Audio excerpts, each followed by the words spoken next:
Yo soy Radio Progreso, la radio que te llega. Yo soy Muy buenos días, amigos y amigas oyentes de Día a Día. Aquí estamos en la programación de Radio Progreso. Hoy, en el miércoles de ceniza, muy especialmente visitados en el municipio del Progreso Lloro y en nuestro país, el senador demócrata Tim Kaine, amigo nuestro, amigo de los jesuitas, amigo de los centros técnicos, amigo del Progreso Lloro. Bienvenido. Ese es un momento muy emocionante para mí, regresar al Progreso después de muchos años. Después de muchos años, 35 años. Ya, 35. Yo trabajé aquí en la Escuela Vocacional Esteban Moya, que era originalmente el nombre de Instituto Técnico Loyola, en 1980 y 81. Y hoy yo puedo ver que crece tan rápido, es muy espectacular. 35 años han pasado. ¿Qué sigue igual y qué ha cambiado de aquellos 35 años? El sentido, la alma de la gente es igual. El sentido de amistad, y parece como es ayer, porque la amistad de la gente es tan soy muy emocionante pensando de eso, de mis amigos. Pero hay cosas que han cambiado también. Durante mi tiempo aquí, gente puede andar y caminar o andar por bicicleta sin miedo. Entonces la situación de violencia en el país causa un dolor personalmente. Y ahorita en el Senado yo tengo la oportunidad de trabajar juntos, porque soy un miembro del Comité de Relaciones Exteriores, trabajando en la relación entre los Estados Unidos y otros países, y estoy regresando aquí para aprender qué podemos hacer juntos a crear un futuro más exitoso para los niños como esos aquí. Centros técnicos como el que usted acaba de estar, en el Instituto Técnico Loyola, hay muy pocos en Honduras, y los que hay se sostienen con recursos que proveen de organizaciones, de los mismos padres, madres de familia. ¿Qué recomendaría usted para que la educación técnica forme parte de la educación pública en este país? No, es importante. En los Estados Unidos también no tenemos el valor para educación técnica que debemos.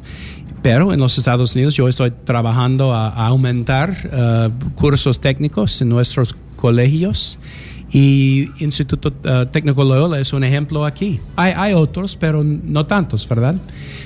Espero que el gobierno está trabajando en la reforma del sistema de educación y oportunidades para tener habilidades técnicas. Es cosa importante para la reforma.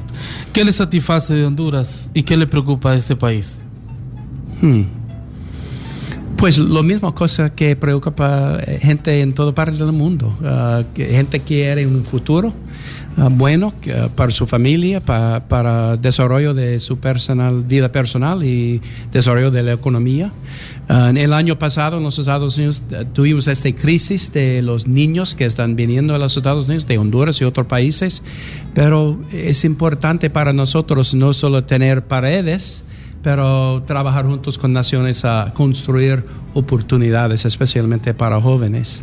Y en 3 días aquí es una visita muy corta, pero espero que pueda escuchar a la gente, a aprender lecciones para mis colegas en Washington. Todavía le quedan unas horas en Honduras, pero hasta ahora, ¿qué conclusión saca de esta visita que ha hecho al país? Pues tenemos un propuesto del presidente ahorita en el Senado a invertir un gran número de dólares en Honduras, El Salvador y Guatemala. Y vamos a tener un debate sobre eso en el Senado. Y cómo es la mejor manera a usar los fondos. Podemos usar por seguridad, para pelear contra narcotraficantes, para desarrollo de la economía o comercio, pero es importante usar para desarrollo de los jóvenes, oportunidades para jóvenes. Y yo voy a tomar esta lección, importancia de inversiones en jóvenes cuando regreso a Washington. Bueno, sabemos que el tiempo es oro. Su mensaje para ese pueblo hondureño que lo escucha. Pues hay gran amistad entre hondureños y los en Norteamérica, especialmente porque hay un gran número de hondureños que viven en mi estado, Virginia y otras partes. Entonces las conexiones son muy importantes y con mis colegas vamos a tratar a ayudar en la manera mejor y podemos hacerlo si escuchamos a la gente. Senador, esperamos verlo no dentro de 35 años. Ya, de veras, ya, más tempranito, ¿verdad? Claro. Muchísimas gracias por su visita. Yo soy Radio Progreso, la radio que te llega.